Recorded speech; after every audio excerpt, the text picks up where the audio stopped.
I'd always thought of my life with Clara as a steady river, calm, predictable, winding through the years with a quiet grace. We'd been married for 12 years, built a home in the suburbs with a wraparound porch, and filled it with the kind of furniture that says you've made it. Leather armchairs, a dining table with too many chairs for just the two of us. She was a graphic designer, freelancing from a cluttered office upstairs, while I managed a small accounting firm downtown. Our days had rhythm. Coffee together in the morning, her humming over her sketchpad, me crunching numbers late into the night. It wasn't perfect, but it was ours. The shift started small, so small I didn't even clock it at first. She'd linger at the kitchen counter longer than usual, her phone glowing in her hands, a faint smile tugging at her lips. I'd ask what she was looking at, and she'd say, "Oh, just a client thing," or something funny online. Before tucking the phone away, I didn't push. Why would I? Trust was the bedrock of us. But then the humming stopped. Her sketchpad gathered dust.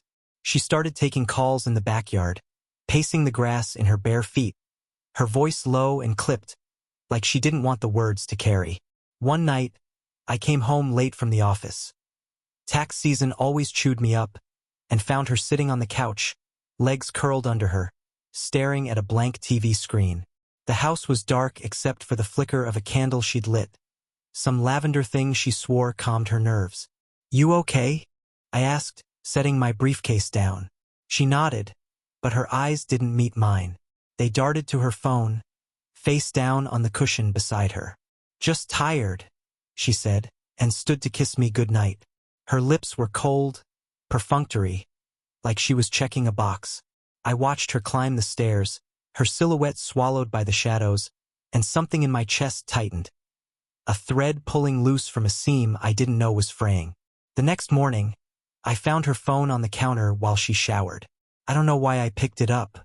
Curiosity, maybe, or that nagging thread tugging harder. The screen lit up. No lock. She'd never bothered with one. And there was a message preview from someone named Elliot. Just 2 words.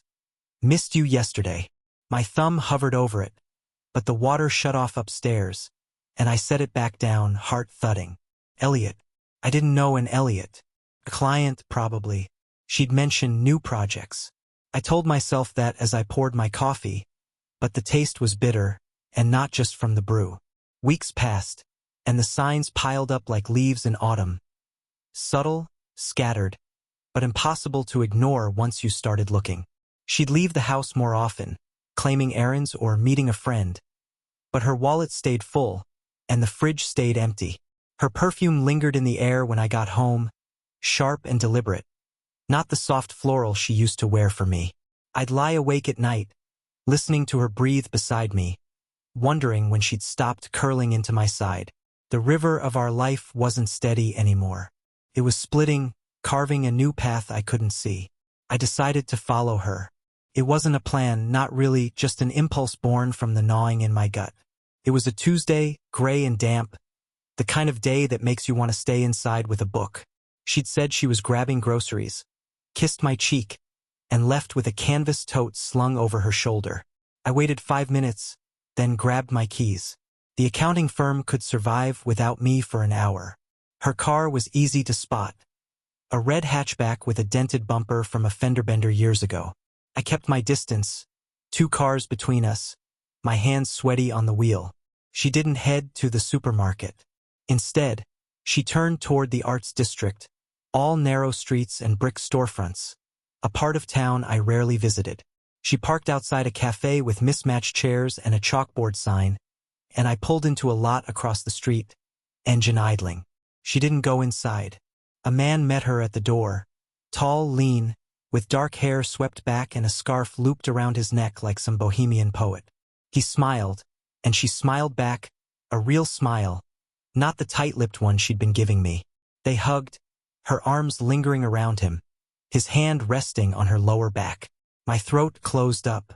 I knew that touch, not the mechanics of it, but the weight, the ease. It was intimate, familiar, the kind of gesture you don't fake. His name was Elliot. I'd bet my life on it. They sat at an outdoor table, heads bent close over coffee cups, her laughter cutting through the drizzle. I couldn't hear it, but I could see it. her shoulders shaking, her hand brushing his arm.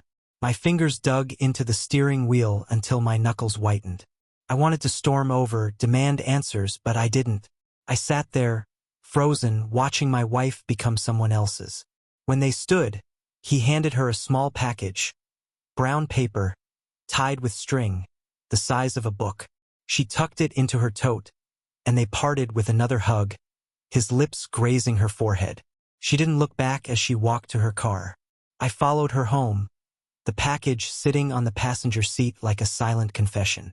She beat me inside by 10 minutes, and when I walked in, she was unpacking groceries she must have grabbed on the way back. Milk, bread, a lie. That night, I waited until she was asleep and slipped downstairs. The tote was in her office, the package still inside. I unwrapped it carefully. A leather journal, her initials embossed on the cover, and a note tucked inside, "For your next masterpiece. E." I stood there, holding it, the lavender candle flickering on her desk, and felt the thread snap. This wasn't a fling. This was a story she was writing without me. I couldn't confront her yet. Not because I was afraid, though I was, but because I didn't have enough. A journal and a smile weren't proof. Not the kind that would crack her open and make her admit it. I needed more. Something undeniable. Something that would strip away the mask she'd been wearing. So I started digging. Her phone was my first target. She'd gotten careless, leaving it on the nightstand while she showered or cooked. I'd memorized her habits, timing my moves like a thief in my own house. The messages with Elliot were buried in a thread labeled work stuff. A clever little disguise. They weren't explicit, but they didn't need to be. "Thinking of you," he'd write, and she'd reply, "Me too. Lunch tomorrow? Can't wait." There were photos, selfies of them at galleries, parks, a rooftop bar I didn't recognize. In one, she was laughing, her head on his shoulder, the sun setting behind them. I'd never seen her look that free with me. Then there was the journal. She'd started using it, filling pages with sketches and notes in her looping handwriting. I found it one afternoon when she was out, hidden in a drawer under a stack of old invoices. The drawings were of him, his profile, his hands, a scarf dangling from a chair. The notes were worse. "E says I'm wasted here. He's right. Dinner at his place. Finally felt alive. What am I doing with him? Him. Me." I was the anchor, the dead weight. I closed the journal, my hands shaking, and put it back exactly as I'd found it. I started tracking her movements. A GPS app on my phone, synced to hers. She'd never notice. She barely understood tech. She went to his place 3 times that week, a loft downtown with big windows and a fire escape. I'd park a block away, watching her slip inside, her silhouette merging with his through the glass. They'd cook together, dance to music I couldn't hear, sit on the couch with wine glasses in hand. It was a life parallel to ours, brighter, sharper, and I wasn't in it. The final piece came by accident. She'd left her laptop open on the kitchen table, a rare slip. I scrolled through her emails, nothing from Elliot. She was too smart for that. But there was a confirmation from a hotel. 2 nights, next weekend, a suite with a view. The reservation was in her name, but the payment came from a card I didn't recognize. His, no doubt. I pictured them there, tangled in sheets, her whispering things she'd never say to me, and something inside me hardened. This wasn't just betrayal. This was erasure. I didn't sleep that night. I lay beside her, her breathing soft and even, and stared at the ceiling, mapping out what came next. Anger had burned through me like wildfire, but now it was cooling into something else. Something precise, deliberate. She'd rewritten our story, cast me as the fool, and handed her heart to a stranger. I wouldn't let it end there. I'd write the epilogue, and it would be brutal. First, I needed to know Elliot. Not just his face or his loft. I needed his bones, his weaknesses. The internet was a goldmine. His full name was Elliot Grayson, pulled from a gallery event Clara had tagged on social media months ago.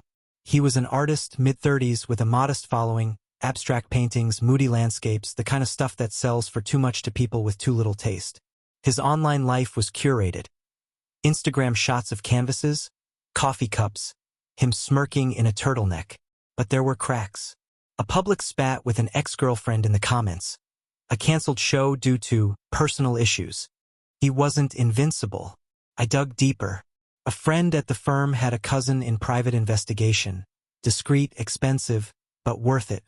I met him at a diner, handed over Elliot's name and a wad of cash, and waited.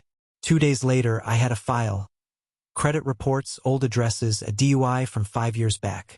He'd been married once, briefly, ended messy with a restraining order. Clara didn't know that, I'd bet. She saw the scarf and the charm, not the rot. The file also had photos, him with other women, recent ones, laughing in bars, arms draped around them. He wasn't exclusive with her. She was a muse, one of many. That's when the idea hit me. Revenge couldn't just hurt her. It had to unravel them both, expose the lie they'd built. I'd use his nature against him, his wandering eye, his arrogance. And her? I'd let her see what she'd traded me for. Let it sink in slow and deep until it crushed her. But it had to be unusual, something they'd never see coming. Something that twisted the knife in a way no shouting match or divorce papers ever could.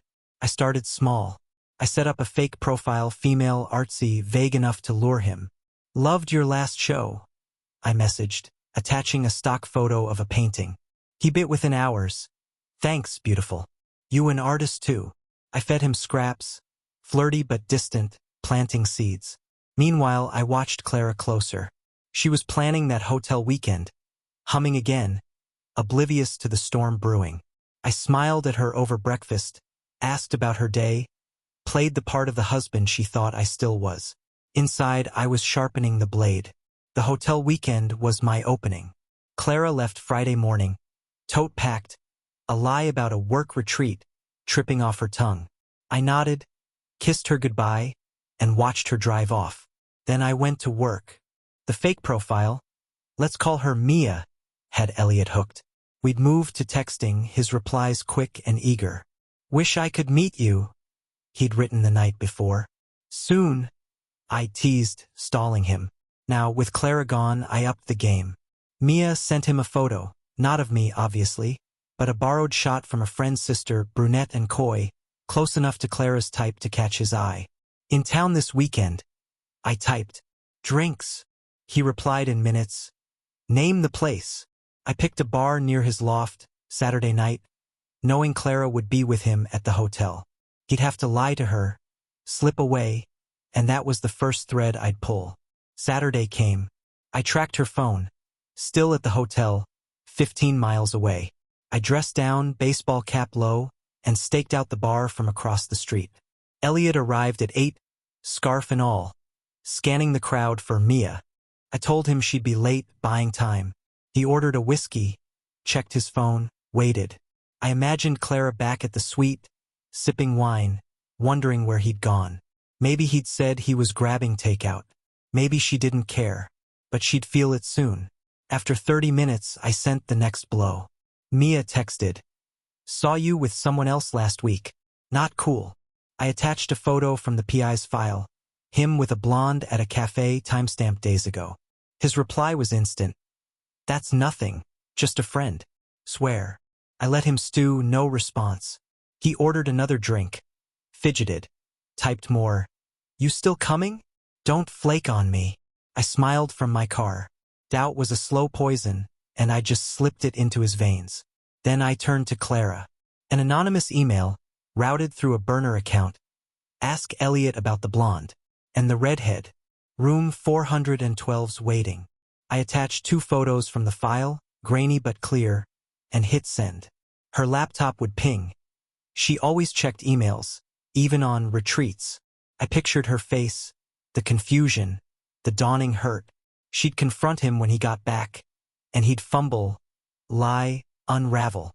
The hotel weekend would collapse, and they'd turn on each other, claws out. I drove home, the night thick with drizzle, and poured myself a scotch. The house was silent, her absence a weight I could finally use. This was just the beginning, petty maybe, but precise. The real revenge, the cruel twist, was still forming. Something so unexpected it would haunt them both. I sipped my drink, stared at her empty chair, and let the plan grow. The night after I sent the email, I barely slept. My phone sat beside me, Clara's GPS dot still pinned to the hotel, unmoving. I imagined the scene unfolding, her reading the message, the photos burning into her eyes, her voice rising as she grilled Elliot. He'd stammer, deflect, maybe turn it back on her with that artist's charm. But the seed was planted, and it would grow thorny and wild between them. I didn't need to be there to know it was working. Sunday morning, she came home earlier than planned. The front door clicked open at 10, her tote thudding to the floor. I was in the kitchen, flipping pancakes like nothing had changed, the air thick with syrup and pretense. "Hey," I said, glancing over my shoulder. Her face was a mess. Puffy eyes, lips tight, hair tangled like she'd run her hands through it too many times. "Rough retreat?" I asked, keeping my voice light. She nodded, muttered something about a headache, and disappeared upstairs. No kiss, no explanation. The pancakes browned to charcoal before I remembered to flip them. She didn't mention Elliot, and I didn't ask. But the signs were there. Her phone stayed in her pocket now, not on the counter or the table. She moved through the house like a ghost, avoiding my gaze, her replies clipped. At dinner, she pushed her food around her plate, then excused herself to work. I heard the office door lock, a first. Later, I checked her laptop when she showered. The email was gone, deleted, but her trash folder held a draft reply she'd never sent. "Who are you? Why are you doing this?" I smiled. She was rattled, and that was power. Elliot, meanwhile, was spiraling. Mia hadn't responded since the bar, and his texts were piling up, defensive, then desperate. "I don't know what you think you saw. Give me a chance to explain." "You're different, I swear." I let him dangle, savoring the panic in his words. The PI's file had more ammo, bank statements showing overdrafts, a loan he couldn't repay. He was broke, living on borrowed time and borrowed charm. Clara didn't know that either. I'd make sure she did, but not yet. That night, I heard her crying through the office door, soft, choked sobs she tried to muffle. I stood there, hand on the knob, torn between barging in and letting her stew. I chose the latter, let her feel the weight of her choices, the cracks in her perfect escape. I went to bed, the sound of her tears echoing in my head, fueling the next step. This wasn't just about breaking them apart. It was about breaking them down, piece by piece, until they saw themselves as I did, ugly, hollow, deserving of what was coming. Monday brought a revelation that turned the game on its head. I'd been so focused on Elliot, his face, his lies, that I'd missed the bigger picture. Came from the PI, a follow-up call I hadn't expected. "You didn't ask for this," he said, voice low. "But I dug into Grayson's circle. There's something you should know." He emailed me a file, and when I opened it, the room tilted. Elliot wasn't just seeing Clara. He was entangled with someone else.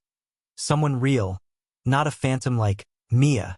Her name was Rachel, a curator at a gallery downtown, and the photos showed them together weeks before Clara's hotel trip.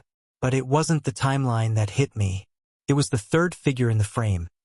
Clara, laughing with them both, her arm around Rachel's waist. The date on the shot was recent, 2 months ago, a gallery opening I'd skipped for work. They weren't rivals. They were a trio. I scrolled through the evidence, my chest tight. Text threads the PI had pulled from a hacked backup. Clara to Rachel, "He's ours now." Rachel to Clara, "Love how he looks at us." Elliot to both, "My muses, my everything." They'd been weaving this together under my nose, a tapestry of affection I couldn't fathom. It wasn't just him stealing her. It was them, all three, building something that left me out. The betrayal wasn't standard, not a simple affair. It was a pact, a shared intimacy that mocked me threefold. I sat back, staring at the screen.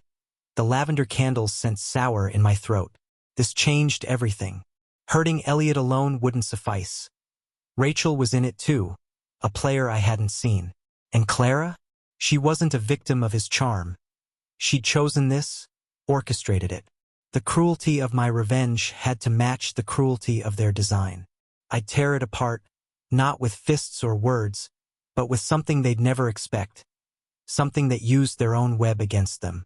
I started with Rachel. A quick search pulled her up, mid-40s, sharp-featured, a reputation for spotting talent. Her gallery was her life, her pride. I'd hit there first, subtle but deep. Mia could pivot, become a rival curator, dangling a fake artist to lure Elliot away. And Clara? I'd let her think I knew nothing, keep her close while I tightened the noose.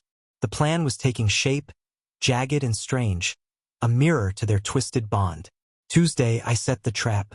Mia resurfaced, texting Elliot, "Sorry for ghosting. Work's been crazy. Still up for drinks." He leapt at it. Predictable as ever. Anytime, anywhere. I fed him a story. Mia was a scout for a gallery in New York, in town to poach talent. "Heard you're the real deal," I wrote. "Could change your life." His ego swallowed it whole. "Let's talk. Soon." I set it for Thursday, a bar near Rachel's gallery, knowing he'd brag to her and Clara about the opportunity. Next, I targeted Rachel directly. A burner email, anonymous like before. "Your boy's shopping around. Check his texts." I attached a screenshot. Elliot's flirty exchange with Mia, cropped to hide my hand. I sent it to her gallery account, public enough to sting her pride. She'd see it Wednesday latest, and the doubt would fester. Meanwhile, I played the doting husband at home. Clara was still withdrawn, picking at her food, but I smiled, asked about her sketches, even poured her wine. She softened, confused by my warmth, and I let her lean into it, blind to the storm. Wednesday night, I checked her phone. She'd texted Rachel, "Something's off with E. You hear anything?" Rachel's reply, "Got a weird email. He's meeting someone tomorrow. Says it's business." Clara, "Business? With who?" The thread ended there, tension bleeding through the screen. Perfect. They were turning inward, suspicion creeping in like damp rot. I poured myself a drink, savoring the chaos I'd sown with a few keystrokes. Thursday, I watched it play out. Elliot met Mia at the bar. I didn't show, of course, just let him wait. Texting excuses, running late artist drama. He stayed an hour, antsy, then left, scarf flapping in the wind. I'd parked near the gallery, and sure enough, Rachel's car rolled up minutes later. She stormed inside, Elliot trailing her. Their voices muffled but sharp through the cracked window. Clara wasn't there, probably still at home, stewing. The trio was fracturing, each corner pulling away from the center. I drove back, calm now, the wheel steady under my hands. This was just the warm-up. The real blow would come when they realized how deep the betrayal ran. Not just mine, but theirs. I'd expose the fault lines, let them tear each other apart, then deliver the twist they'd never recover from. The house was dark when I got in, Clara asleep upstairs.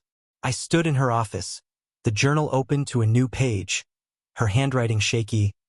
"What have we done?" I closed it, smiling. They had no idea. Friday, the cracks deepened.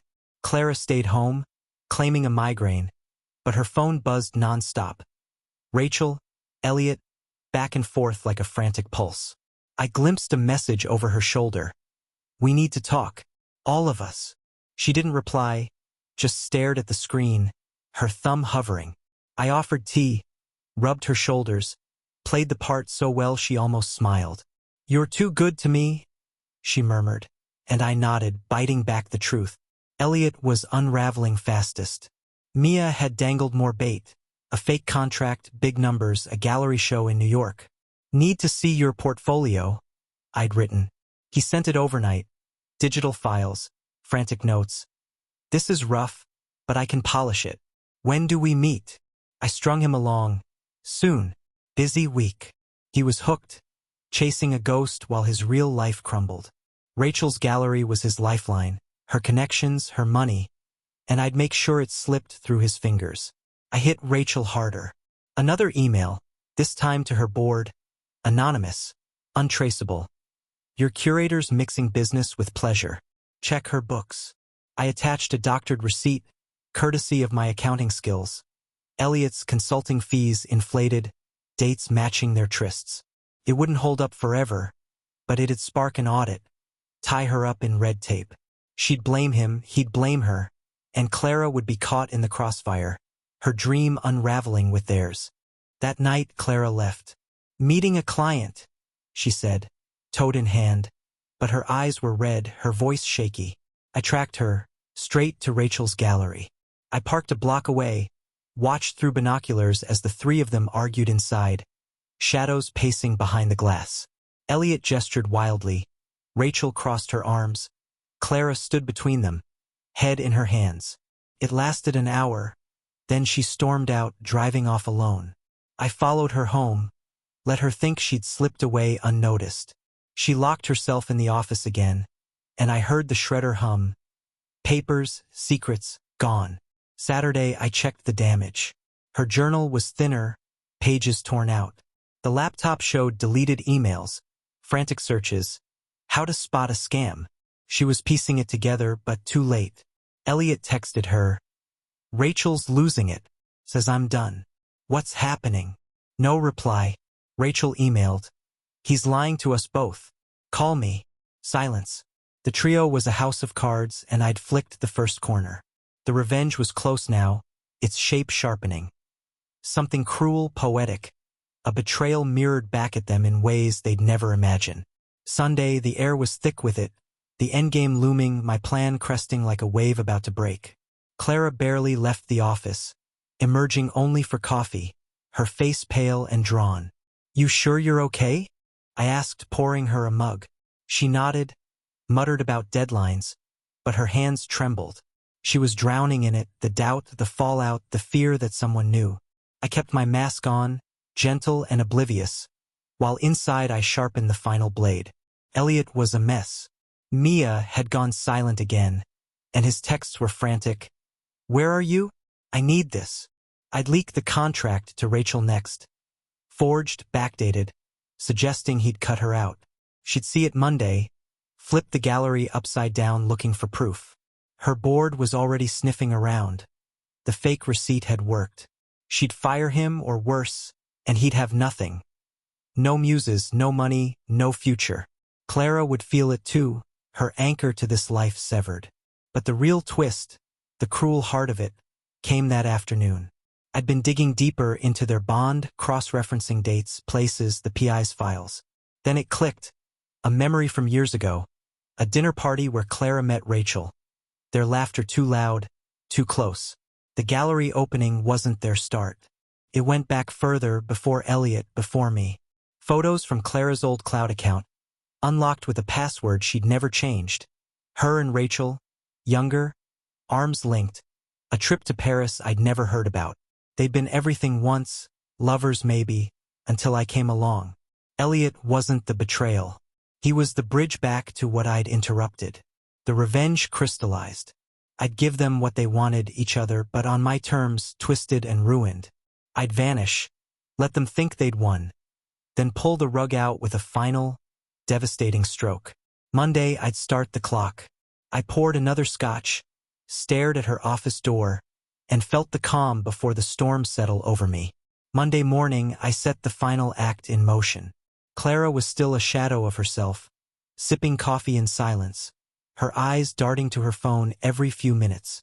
I kissed her forehead, soft, deliberate, the last time, and said, "Got a big day at the firm. Might be late." She nodded, barely registering me. I grabbed my briefcase, walked out, and didn't look back. The house, our life, her, it was theirs now, or so they'd think. I didn't go to the office. I'd taken a week's leave, told my partners I needed personal time. Instead, I checked into a motel across town.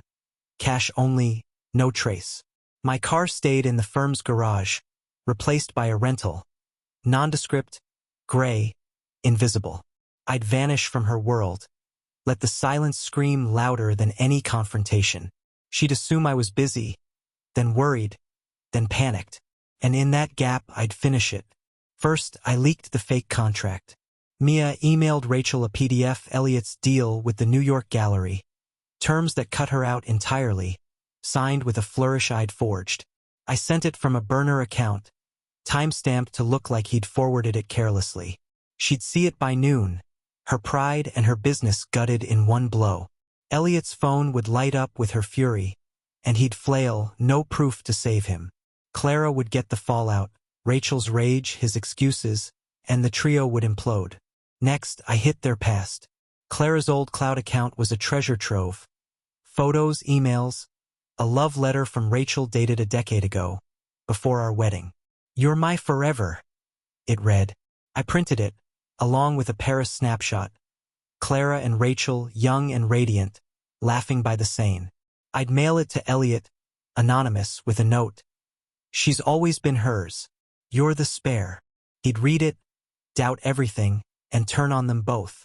The seeds were sown. Now I'd let them choke on the harvest. I spent the day in the motel, curtains drawn, plotting the end. My revenge wasn't loud. It was a quiet, creeping thing, a mirror to their betrayal. They'd built a world without me. I'd dismantle it from the shadows, leaving them with nothing but each other's wreckage. By nightfall, Clara texted, "You okay? Home late." I didn't reply. The silence was my first cut. Tuesday, the house of cards fell. I checked Clara's phone remotely. Her texts to Rachel were frantic. "He's gone. Won't answer. What's happening?" Rachel's reply, "Elliot's a liar. That contract, he's screwing us both." Clara, "What contract? Tell me." No response. Elliot messaged Clara separately. "Rachel's lost it. I didn't do anything." She didn't write back. The trio was a tangle of accusations, each strand snapping under the weight. I drove by the gallery at dusk, cap low, windows up. Rachel was outside, yelling into her phone, her sharp features twisted. Elliot emerged, scarf loose, hands raised like he was pleading. She shoved him hard, and he stumbled back. A crowd gathered, gallery staff, passersby, watching the drama unfold. Clara wasn't there, but she'd hear about it.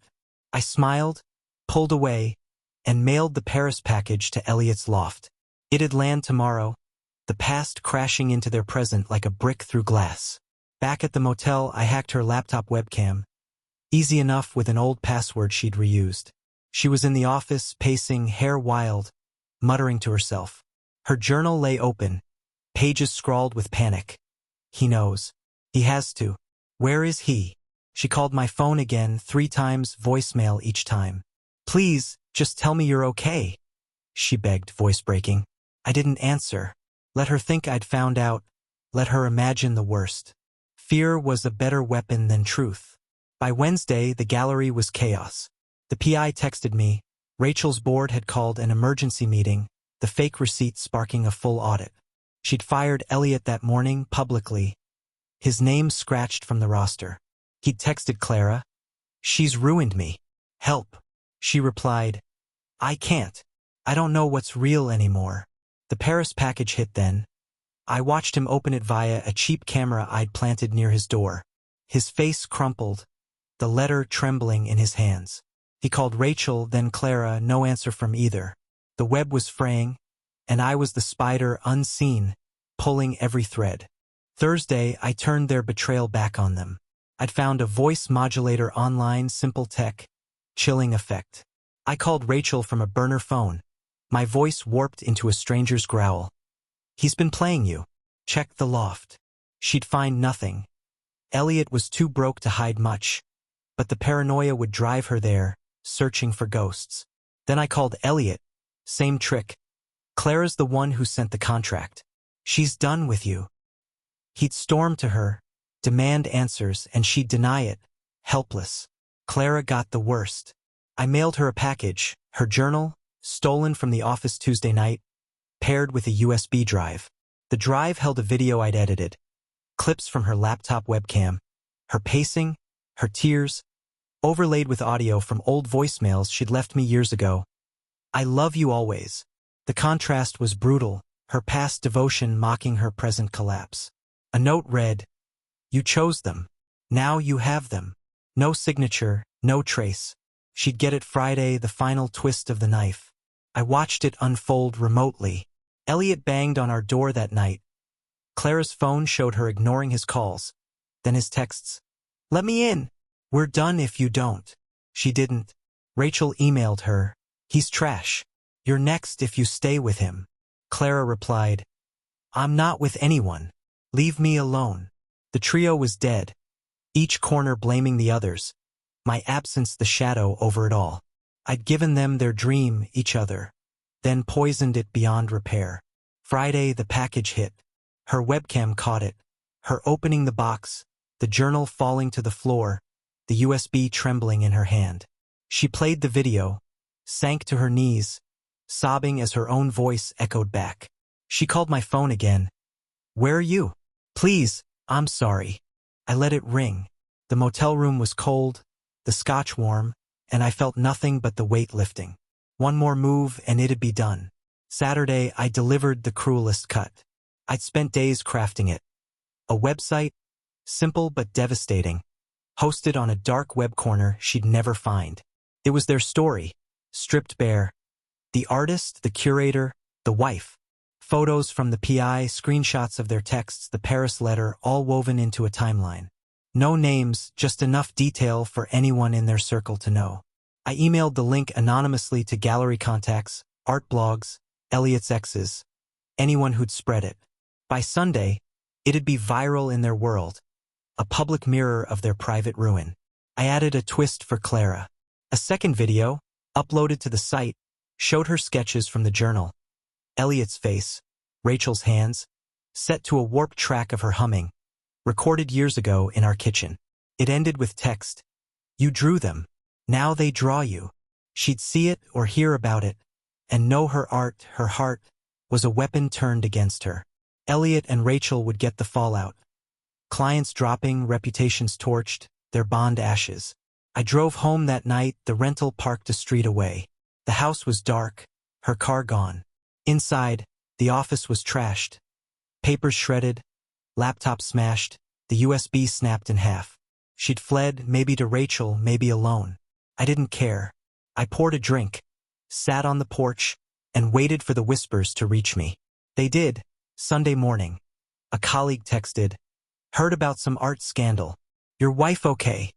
I replied, "She's fine. Just a rough week." The lie tasted sweet.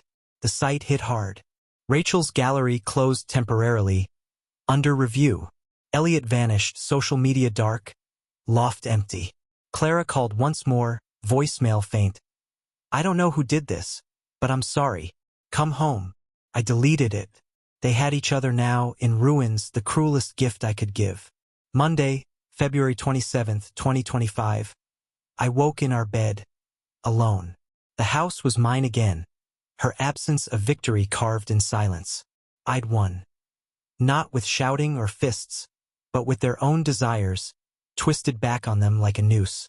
The website was offline now, my tracks covered, but the damage lingered. Friends called, concerned. I played the worried husband, let the story spread. She left, I'd say shrugging. Creative differences. They'd nod. Pity me, never suspect. Clara surfaced days later, Rachel's apartment, the PI confirmed. They were together, but broken shadows of the trio they dreamed of. Elliot was a ghost. Last seen at a bus station, scarf gone, heading nowhere. The art world buzzed with their fall. Rachel's gallery sold, her name mud, Clara's designs mocked online. My revenge wasn't blood. It was erasure, a crueler cut. They'd live, but not as they'd wanted. Haunted by a story they couldn't rewrite. I kept the journal, the only piece I spared. Sometimes I'd flip through it. Her sketches a map of her betrayal, now a trophy of my triumph. The porch became my refuge, coffee in hand, watching the river of my life flow steady again. I didn't hate her anymore. She'd chosen them, and I'd chosen this solitude, control, a quiet so deep it drowned their echoes. Weeks passed. The firm thrived, my mask seamless. Neighbors asked after her. I smiled, said we'd drifted apart. They didn't press. The lavender candle sat unlit, a relic of her I'd never burn. One night, a letter came. No return address, her handwriting. "I loved you once. I'm sorry." I read it, folded it into the journal, and locked it away. She'd never know I'd orchestrated it all, that her apology was the final note in my symphony of revenge. I poured a scotch, sat outside, and let the stars witness what I'd done. They'd betrayed me with a love I couldn't touch, unusual, shared, cruel in its exclusion. I'd given it back, magnified, until it consumed them. The river flowed on, and I was its master, alone but whole.